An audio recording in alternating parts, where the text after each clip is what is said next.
I wake up in the middle of the night, heart racing, mind spinning.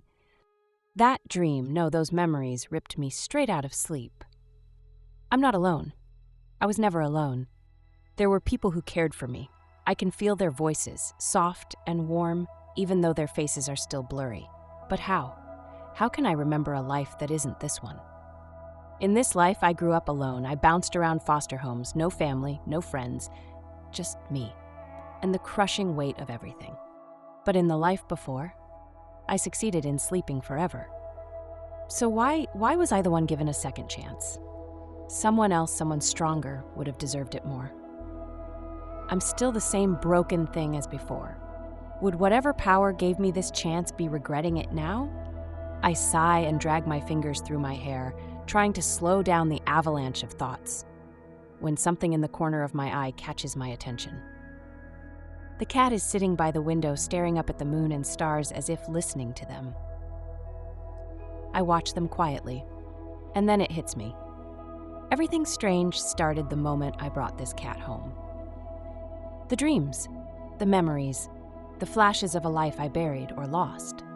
And in the dream tonight, I saw a cat-shaped figure. I swallow. Could they be the reason? A small, humorless laugh escapes me. Of course, at this point, nothing surprises me anymore. I doubt they'll answer if I ask, so I let the question fade into the night. Eventually, I'll understand. There's no rush. You again, I whisper. You couldn't sleep either, huh? The cat glances over. The pendant on my dresser glows softly. Again, I mutter, pushing myself out of bed. I approach the pendant, my heart thudding as I pick it up. The moment my fingers touch it, the light pulses, slow, steady. Wow, it almost feels like it's breathing. Then, a whisper. Not a voice, not exactly, but enough to freeze me in place. We're still here. My breath stutters. Great, yeah, no, I'm definitely not getting used to that. The cat looks back at me, eyes shimmering. And suddenly, I'm standing in a field of lavender under a star-streaked sky. Everything glows faintly violet, like the world is made of memory. What is this place? I breathe. As if waiting for that question, a figure forms in the distance, walking toward me, slow and steady. But they aren't a person, not exactly. They look like light shaped into someone I once knew. They stop in front of me. You've been asleep for a long time, they say gently. My eyes fill with tears before their words even finish leaving them. That voice, those voices, my heart knows them even if my mind doesn't. You can't be real, I whisper, trembling. You're not in the way you remember, they say, a blend of familiar tones. But pieces of us remain. You were loved enough to break time. The stars pulse overhead, reacting to their words. When you fell apart, they continue, we wished so hard for you to come back. The universe heard us, but it asked for something in return. My mind snaps. No, hold on, what do you mean, asked for something? What did you give up? I'm pacing, hands in my hair, every breath too tight. Tell me, I whisper. Silence. More silence. I lift my head, anger and fear mixing. What did you give up? You know I'm stubborn. Don't make me guess, please. The figure watches me for a long moment. This might break you more, they warn softly. I need to know, I say, whatever it is, you know how I am. They sigh, an echo of all the voices I once cherished. Memories, moments, ourselves, pieces of the lives we could have had. So that you might find a new one. Everything inside me shatters quietly. Of course that's why they aren't here. My thoughts spiral, grief, guilt, disbelief, all swallowing me at once. A soft bump hits the back of my leg. I look down. The cat sits beside me, tail flicking, eyes glowing with warmth and ancient knowing. What are you? I ask softly. You're not just a cat, are you? The cat walks forward, fur shimmering with tiny constellations. The figure answers.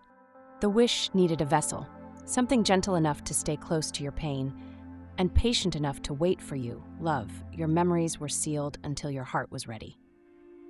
I wake up again in my apartment, gasping. The pendant is still in my hand. Dim, warm, heavy with meaning. None of what I learned makes sense, yet it makes all the sense in the world. I look around until I spot the cat curled up on my bed. My voice trembles. You really are them, aren't you? All of them. All the people who wished I'd stayed. The cat climbs into my lap and curls against me, purring softly. That breaks me. I don't deserve this, I cry. I caused this. I gave up. Why would you sacrifice everything for me? How am I supposed to live with this guilt? Please just take it back. The cat presses their forehead gently into my chest, its version of a hug. A shimmer ripples through the air. Their voice echoes softly. It's because you mattered so much that they gave everything. Their hearts broke the day yours did. Their lives stopped where yours ended. Their love reached me.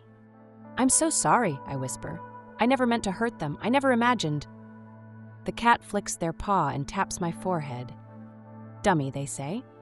I choke out a broken laugh. Get it into your head, they continue gently. You aren't responsible for the choices they made. And don't you think they're sad hearing you talk like this? All they ever wanted was for you to find your way back. A pause. And don't worry, they aren't gone forever. I can't say more. It isn't allowed. But they will be okay in another timeline. Morning comes slowly. I'm sitting by the window with a cup of coffee, staring at the quiet sky. The guilt is still there, heavy and sharp, but something else sits beside it now. A spark, small but real. The pendant glows faintly on the table. The cat naps nearby, chest rising softly. I smile just a little. The impossibility of all this somehow warms me instead of breaking me. You know, I murmur, maybe I'll go out today. The park's still there, right? The cat perks up instantly. Yeah, I figured you'd come. I sigh. Can't let your project wander off alone, huh? Healing didn't happen all at once. It settled in slowly, in coffee that stayed warm, in rain that no longer hurt, in breaths that didn't feel like punishment. To be continued, Part 4, When the Stars Come Home.